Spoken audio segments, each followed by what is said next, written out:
It's probably the most important thing that we can do is introspection. Step back, look at ourselves. What do I really want now? And start paying attention to the most important person, you.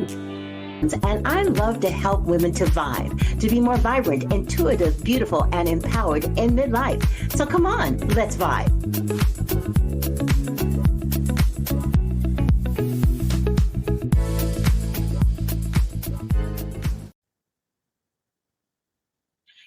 So many people ask me all the time, how could I possibly have made up my mind at 51 to walk away from corporate America with a daughter in college and two like right behind, and then another one maybe 2 years after that? How could I have done it so close to retirement after 25 years in corporate America, fairly successful, making a lot of money? How could I have done that? And the reality is at the time, I wasn't thinking so much about how could I do it. It was more about how could I not. I had an anxiety disorder. I definitely was not happy. And it had nothing to really do with the job. It had to do with me. I loved what it was I was doing, and I thought I was making a difference. But the reality was, at what sacrifice for my mental health? Something was wrong. And I knew that I needed the time to figure out what that was. And of course, you know the story. I went to therapists, I went to doctors, tried to figure out why I have this anxiety disorder, found out what it was. It was post traumatic stress and the fact that I had menopausal anxiety. As I began to heal from all of that, I also began to think about the fact that I know I'm not the only one. Maybe the change or transition isn't as critical as mine was, but right around 45 or 50, women start thinking about, okay, what's next? What am I going to do? What's my next act? And more specifically, how, after so many years of doing things a certain way, am I going to be able to really do what it is that I want to do? So therefore, I'm really excited to have with us Patricia Noel Drain. She is a seasoned business mentor, author of 14 books, and host of the When Passion Meets Profit podcast. She specializes in empowering women just like you and I to discover and monetize their unique gifts. In fact, we had a great talk earlier, and I can see why she's so successful. She's a former teacher, so she believes that she can help us find our passion and unlock our gifts at any age or any stage. So I am so glad to have you here. Love to talk about your signature program, Your Gift is Your Niche, and all the other things that actually got you to you're helping so many women. Patricia, thank you so much for being here today. Oh, thank you, Lennox. Well, I'm one of your groupies. It's so funny to hear you say that. I am. Oh, wow. Well, I'm glad to have you here. And I have to ask you, how did you arrive to this idea of helping women after 50 kind of rediscover themselves? Oh, wow. That's a really easy story because when I was a school teacher, it was really fun because I couldn't believe I got paid and the children didn't get paid. I was like, this is too good to be true because I loved every single minute of it. I had found my passion. I didn't know it at the time. And all of a sudden, I'm now the owner of an executive recruiting and staffing firm in Phoenix, Arizona. And I would watch one person after the other come in and say the same thing those little kids would say to me. They'd always say, Mrs. Drain, I don't know what to be when I grow up. And I'd say, honey, don't worry, you're in the second grade. Well, I would teach differently now, for sure, because you have to find something that you really do well and build on it through your life. Otherwise, you just graduate from high school or college and you're out there going, now what should I be? So here are these people coming in my office now, one by one, that I'm supposed to find a job for. And they're saying the same thing. I know this is going to be odd, Patricia, but what do you think I should be now? And I thought I would always feel so bad because now they're 40, 50, and 60 and above. And I have to find something for them and I'd have to pull their gifts out of them all the time. Just work with me. Tell me what you do best. They didn't know. Tell me what your gifts are. They don't know. They don't think. Oh, imagine going through your entire life and then arriving at age 50 or 60 and saying, now what am I supposed to be doing? It is the most aggravating thing for me to deal with that because I've been in that whole career space my entire life. And I didn't realize, because I'm still a teacher, I'm just teaching people over 50 now rather than teaching these little second graders. And I just didn't realize how much people didn't know themselves. It's probably the most important thing that we can do is introspection. Step back, look at ourselves. What do I really want now? And start paying attention to the most important person, you, yourself. That is so true. And you would think that that would come with the natural course of things, that we're always doing introspection, always pulling back the layers, always thinking about what's next. But the Hmm. reality is, I think, especially for women, and then take it a step further, women over 50, that's not necessarily the natural thing that we do because we are nurturers. We play Yes. so many different roles that by the time we get to ourselves, there's Hmm. not a whole lot of time left, or It's true. it's uncomfortable. And Lord knows that if we can find a way to not feel uncomfortable because of all the other things we do for other people that are Hmm. uncomfortable, then we're going to do that. So, how do you help women get past that fear of even wanting to try to figure out what they should be doing next? Well, I deal with that almost every single day, and I will have these beautiful women say to me, I still want to make a contribution, Patricia. I mean, but I still have to make money doing it. I think it's kind of a lost cause. No, you're not. No, but you do have to know what it is that you're going to do. And then I'll have people say, well, the next chapter is here, so I'm ready for it. My kids are gone. I have, kind of what do they call that? Empty nest syndrome. Some people get really mad when I say that, so I don't like saying it very often. But it's true. The kids have gone. Now what am I supposed to do with this next chapter? And that's the how, what, when, where, how am I going to do all this? And that's a turning point for all of us, me included. I remember when it was my turn for me to finally, I was raising my children for 15 years. I had the luck of doing that. And then it was time to go back into the work world. And I love teaching, as I just told you.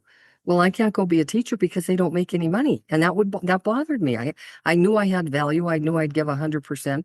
So I didn't even interview once we moved to Phoenix for a teaching position. So I went around interviewing everywhere, and every place I went would say, "No, you don't have any skills." And I no, I didn't because I was home all that time. However, I said to myself one time after maybe the 20th interview and being turned down, I said, well, you must know something. And then I thought, well, let's pretend it's about you.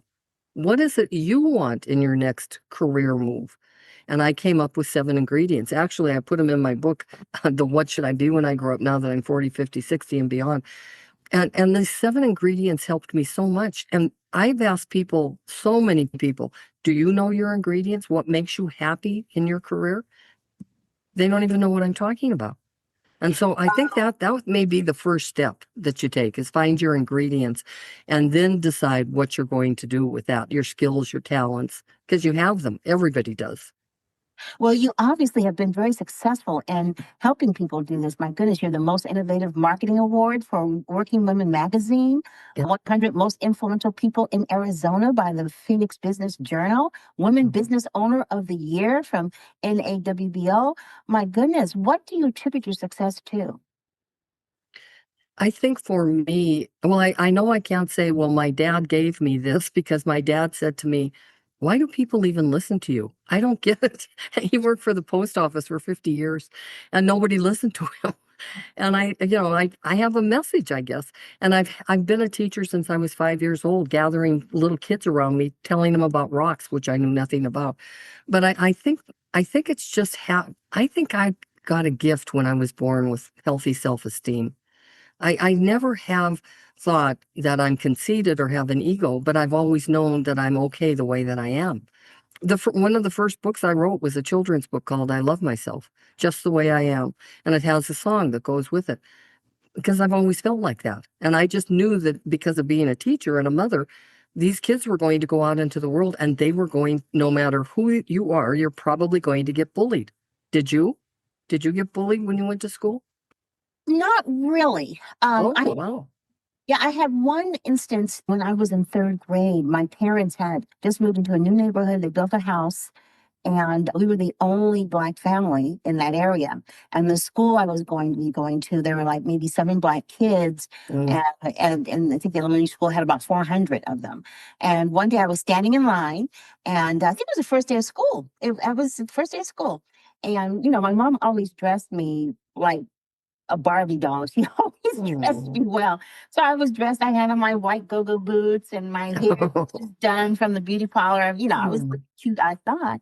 And there was a little boy behind me, and he said out loud, "Oh, look at that nigger in black boots Oh, no. or in white boots. Look at that nigger in white boots." And I was like, I didn't even know what that word was. No, no. But I knew it was something derogatory. So at Mhm. the end of the day, when we're sitting around the dinner table with my mom and my dad and my little sister, and of course they'd ask me, "How was your first day?" And I, said it was great, blah blah blah. I said, "But what does the word nigger mean?"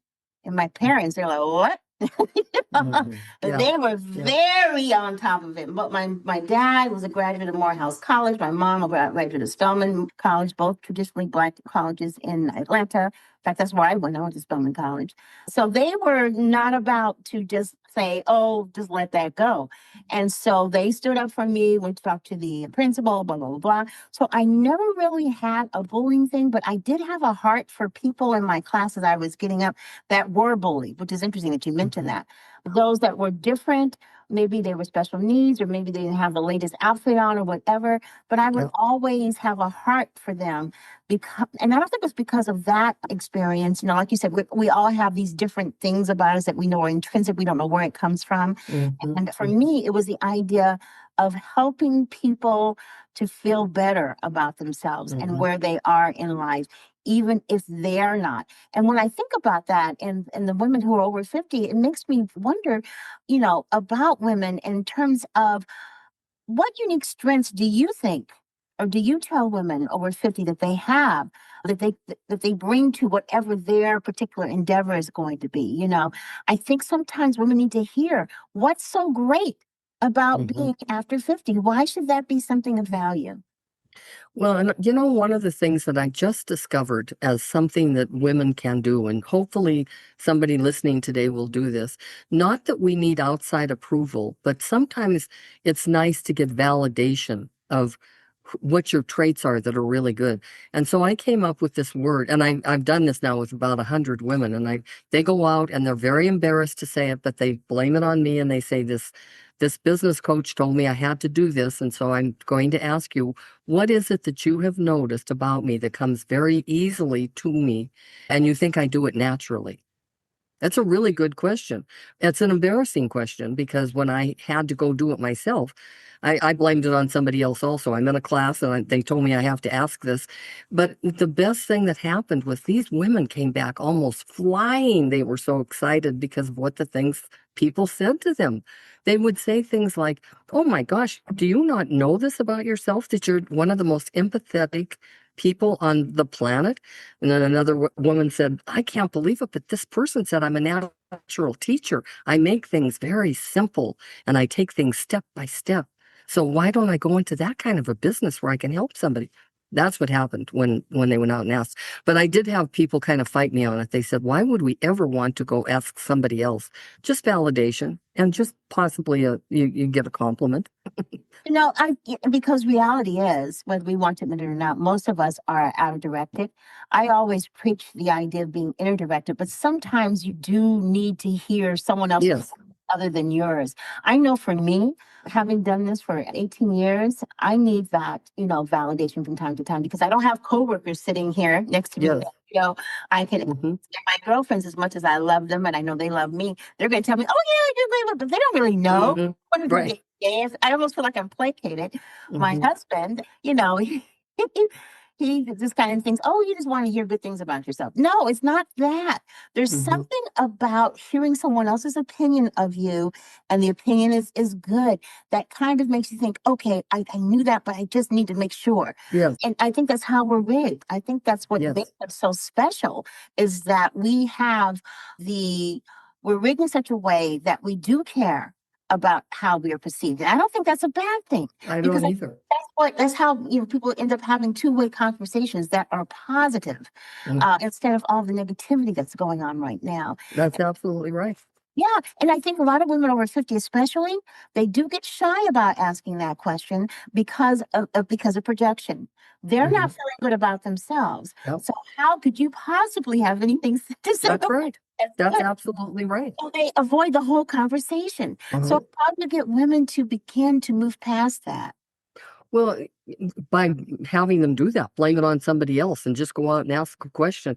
But what I saw in that, and I've been doing it for like a couple of years is all, but what I have watched are these women that light up now. They light up because somebody just said that she was a natural teacher. She didn't know that. Somebody else said, "Oh my gosh, look at your smile. I mean, I've never seen anything like it." It's kind of like what I said to you today.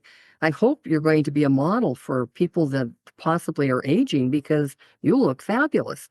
And I think we owe that to each other to step up and step into the place of power and empowerment. But I also think, and I've always been a collaborator of women, I've always been a supporter of women because I went to an all-girls school. That's the other reason. I never thought I was different than, people say don't compare yourself to anybody else. Well, I didn't because we all dress the same. We all Mm. had on a uniform. So I didn't have those white go-go boots, though. I'm sorry about that.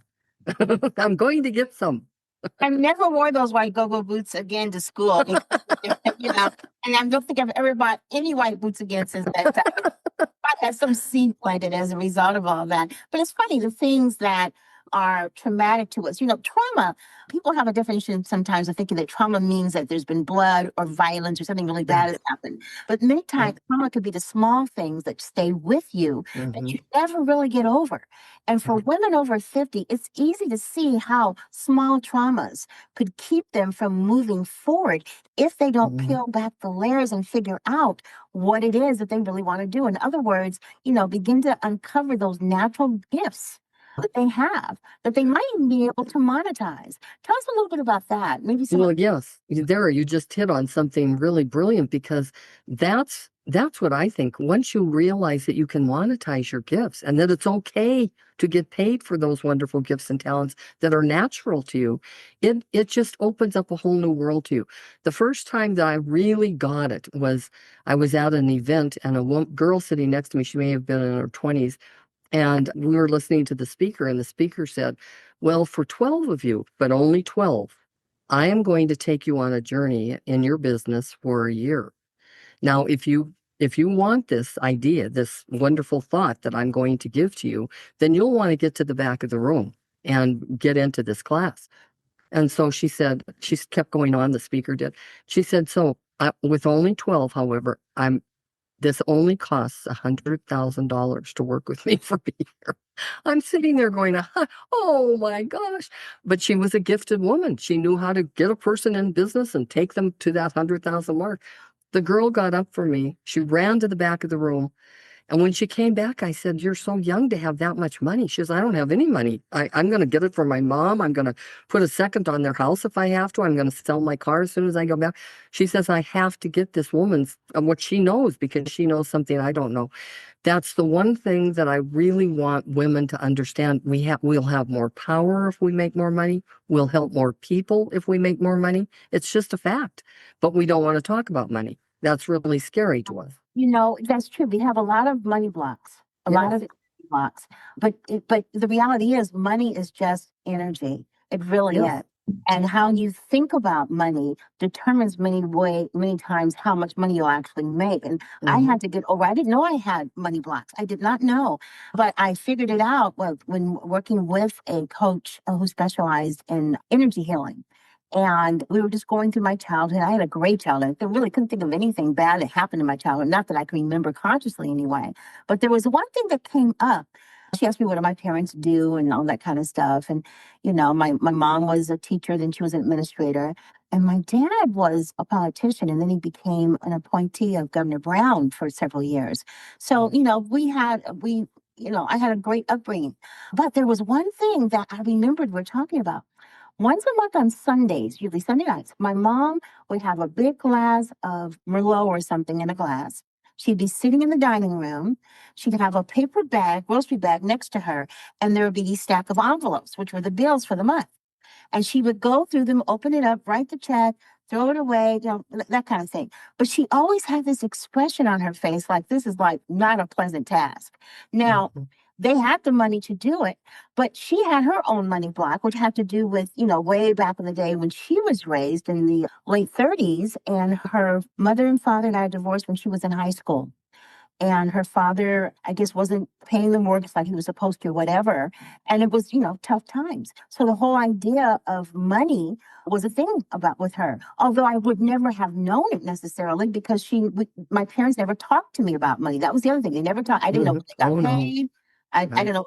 I didn't know until many years later, like when my dad was in his 80s. I never knew how much money they made. I knew they made a lot of money, but I didn't know how much. I didn't know any of that. So there was this mystery around money. Yes. And also somewhere around the mystery of money, it didn't really feel good to have it. That's right. Right, right. And so once I figured that out, I was like, "Oh, you mean I'm afraid to have money?" And she said, "Well, you think that not that money is bad or the root of all evil, but if you have money, there's a certain amount of unhappiness associated with it. Mhm. So why not make less money?" And she was absolutely right. Mhm. Once I began to realize that, then that kind of turned the tables for me, which was really important since I was an entrepreneur and I wasn't getting a paycheck anymore. That's right. That's absolutely right. And I think everybody has money blocks, even people that, like, I went to school with a very rich boy. He would get driven in a limo every day to school, but he'd have the limo driver drop him off like 4 blocks away. So everybody thought he was walking to school. And it was so funny to me because he said, I don't want people to know that I have all this money because they'll think I'm different. I don't want to be different than them. It goes right back to what you were saying earlier. Yeah. It's interesting some of the things that, we tell ourselves, the conversations we have between our two ears. I always say that Yes. what's going on in our lives has very much to do with the conversations we have between the two. Yes.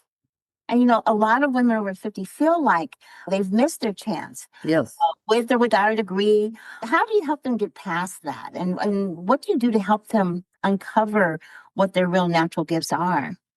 I think they have so much power when they discover what their gifts are, their natural abilities that they came into this world with, their God given talents. And when they uncover them, and then they go through what I have as a course, Your Gift is Your Niche, they uncover them, but then I tell them how they can make an income with those gifts, whether it be a workshop, whether it be a seminar, whether it be you can be a speaker, you can be an author, you can, but if you be an author and you're not willing to sell the books or tell anybody about them, because that's what I did. I mean, I hid my books.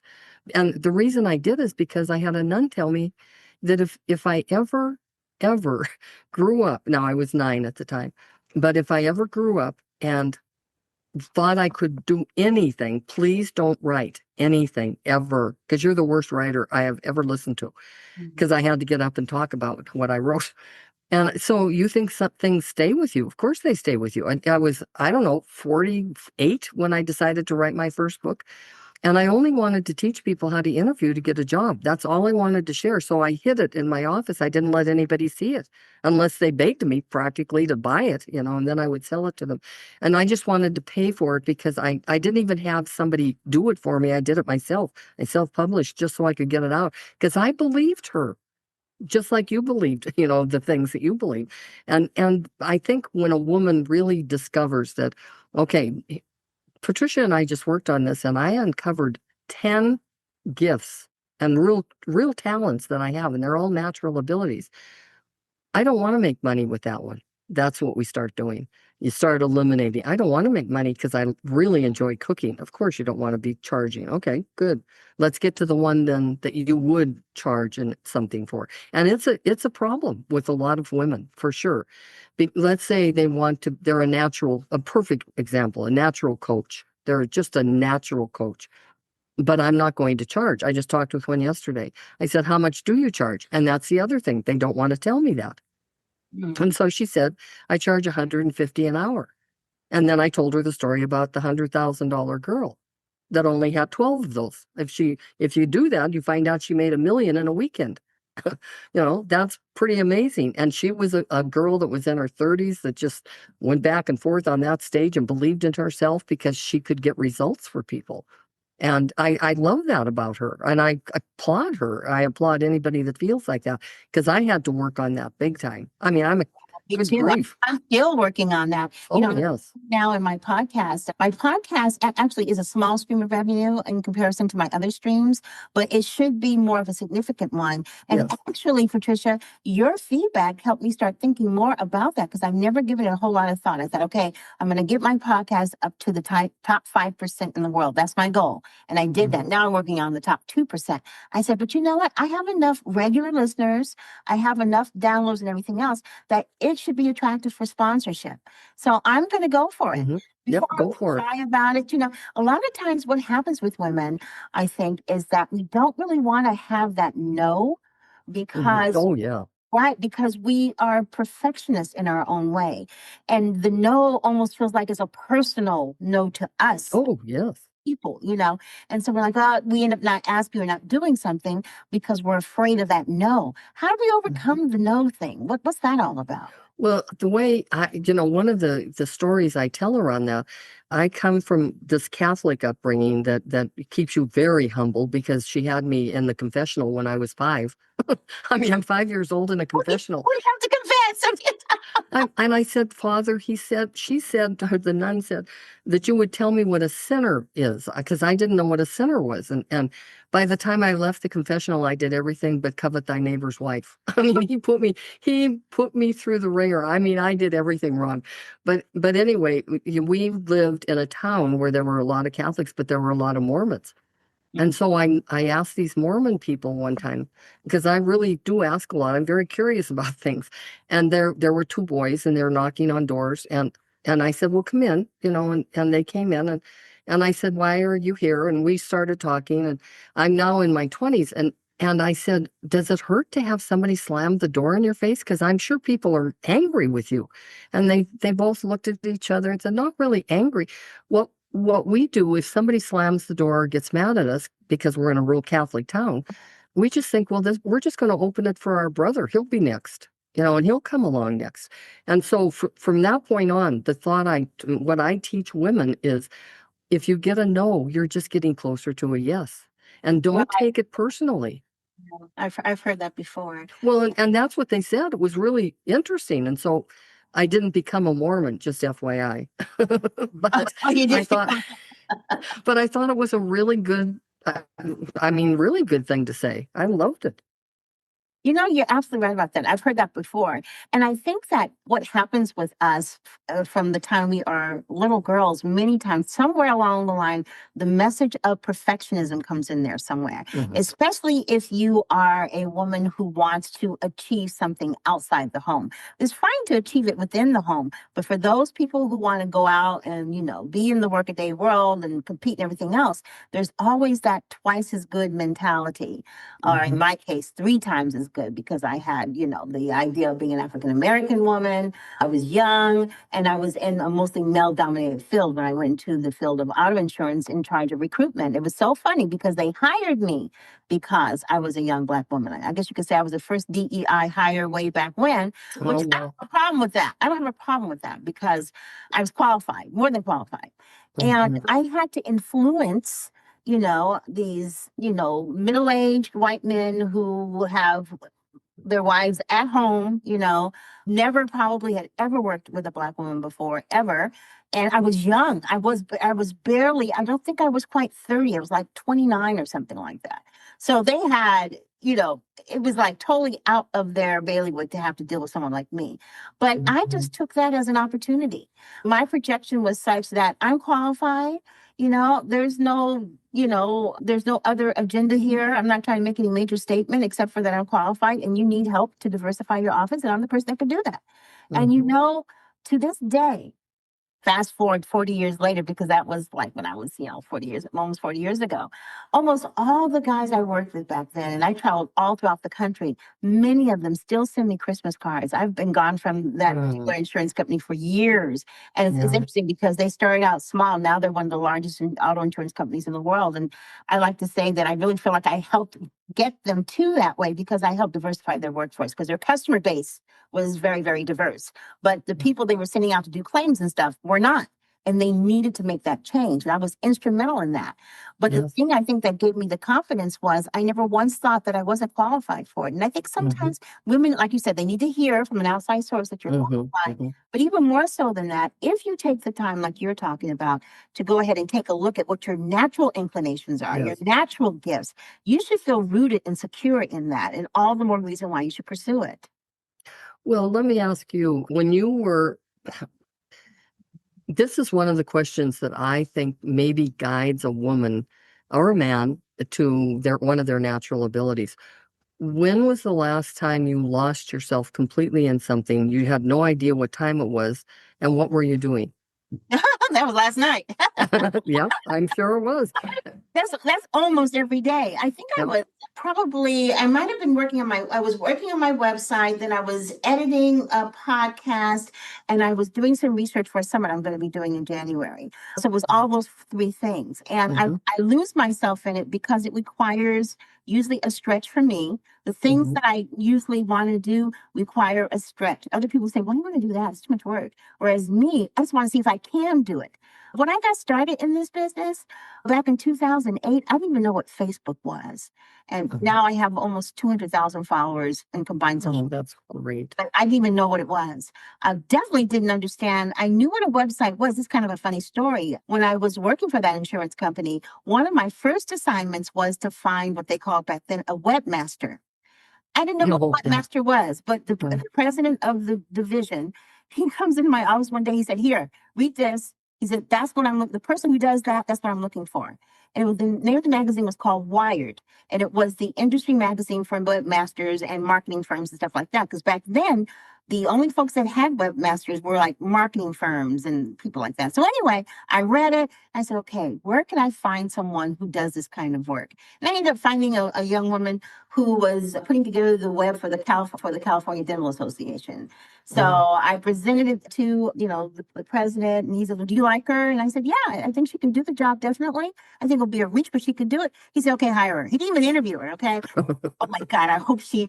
But fast forward much later on, she ended up being not just successful, but now she's really a big wig with websites and media, and I mean, she's like grown eons since that time. But her first start Mhm. was that. And I believe I had the confidence to do that because it required me to stretch. And I felt Mhm. like the president, because he didn't know what to do with me once they hired me in corporate and I'm in his office, didn't know what to do with me. He's like, "Okay, find me that person." And it was kind of like, "Oh, so you don't think I can find it? I'm gonna find it."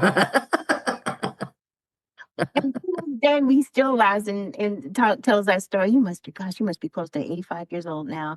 And it was quite an experience working with him. He was a genius, absolute genius. No people skills at all. But for whatever reason, he kind of liked me a little bit. And, I think that one of the things I think is so important for women to realize, especially if you're in a male dominated field, that is not a bad thing.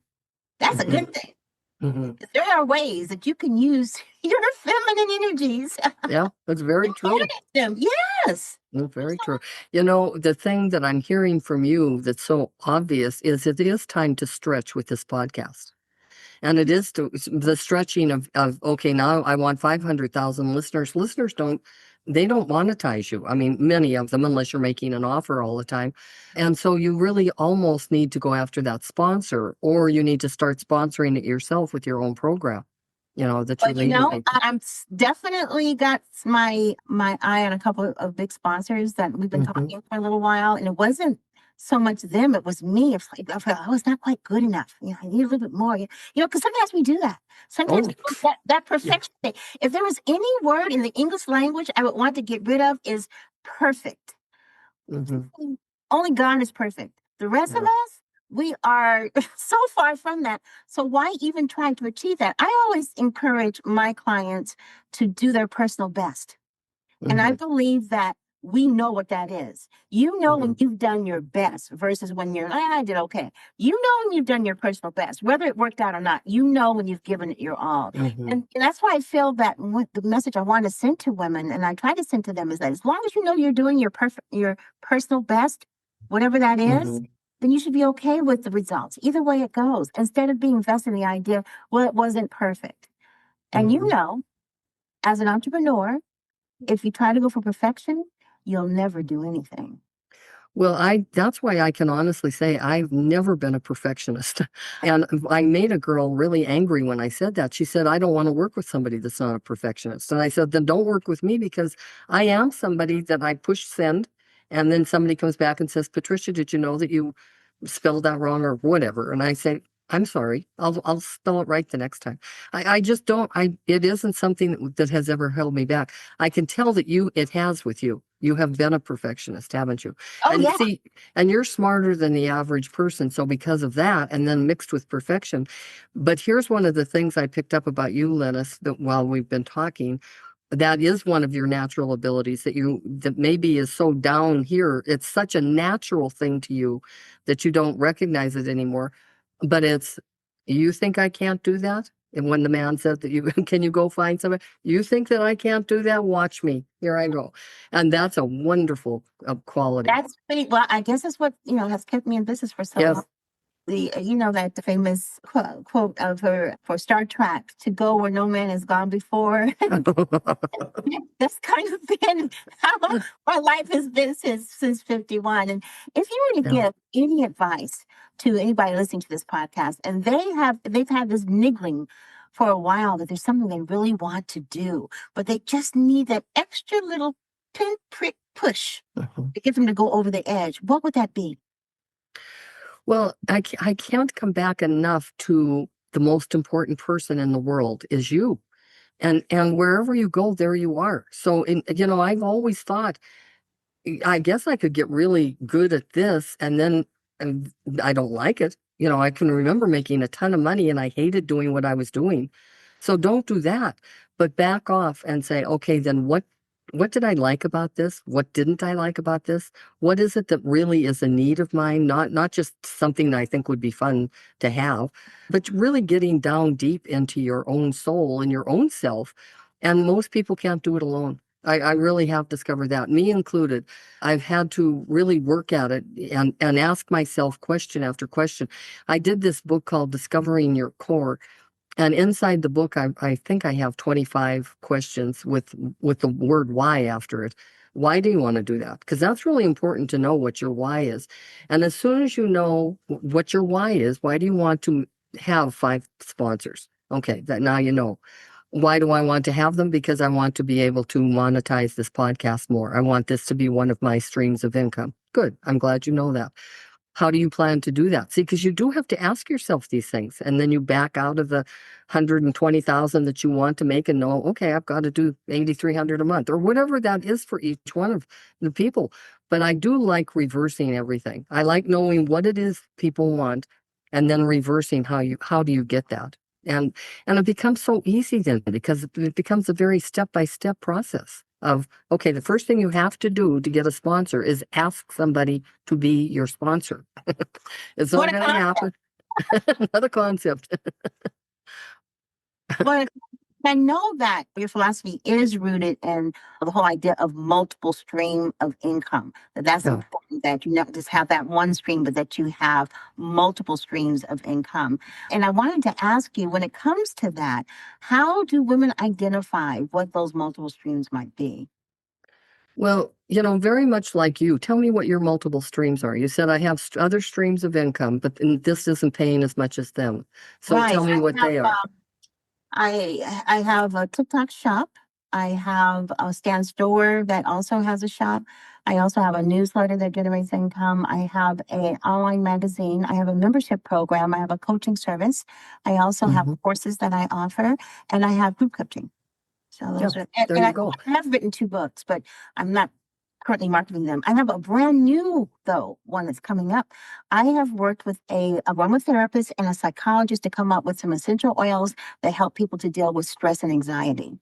So that's Awesome. going to be released like in the next couple of weeks. I'm really excited about that because it took us That's five really years, 5 years to put together. So well, and one of the things I love to tell people about income streams that I had to learn myself also is one income stream might not, you might have 9, let's say, but one income stream's only takes in maybe 200 a month. I'm making it up. But that 200 a month can buy groceries. Oh, You know, yeah, you have to start thinking, oh, that's the car payment. Oh, this is my, absolutely. yeah. And when you do that, I think it opens our minds to many streams of income rather than thinking, Absolutely. And yeah. the other thing too about streams of income, that the things that I do are seasonal in a way. I've been doing it long enough to know, okay, this stream is going to slow down, but this one's going to pick up. Hmm. I've learned that over time, and that's what can keep you going as an entrepreneur. The streams of income, not just that they all have to be activated at once. There's usually one time a year when all of them are activated at once. But generally speaking, there's like two or three that aren't necessarily going right now, but they That's could right. be another quarter or something like that. But the whole idea, if most women, I would say most people, we're just talking about women because that's what I love to talk Mhm. about. Most women are multi-talented. Oh, Multi-talented. yes, Think about all the absolutely. different skills it takes to raise a child, Mhm. Yeah. you know? Negotiating with them. Yeah. Oh my gosh, so many things. Hmm. I raised four girls, so that was really interesting. They're all different. They're all different, and they were all hormonal at different times. And I have a stepson, but he was pretty much raised by the time I got married to his dad. So I don't know much about boys, but I can tell you a whole lot about women. That's why I love doing what I do and why I have just really enjoyed talking with you. You are such a wonder to be able to talk with you, Patricia, and to hear your philosophy. Everybody, take a look at the links below. You'll see her website. Go ahead and take a look at her. And if you're looking for someone to help you get started in your business as an entrepreneur, you definitely need to contact Patricia Drain, get that discovery call going, and find out if you can work together. Because if you can, you're going to be successful. I could tell that. Patricia, thank you so much for being on the V.I.B.E Living podcast. It's been wonderful having you here today. Thank you, Liz. I'm still going to be your groupie. I listen to every one of your podcasts, so I guess I have to listen to this one. Well, at least now you know it's real. It wasn't anybody else speaking for me. It's real. You're real and you're wonderful. Thank you so Oh, much. thank you so much, everybody. And thank you to all of you for listening. It's been wonderful having you here. As always, I know you could listen to so many other podcasts, yet you took the time to listen to mine. Please go ahead, comment, like, and share. I'd love to hear from you. And let me know what other kind of podcasts you'd like to listen to, what other kind of topics you would like to hear. Thanks so much for listening. Have a fantastic day, everybody. And don't forget the vibe. Bye-bye, everybody.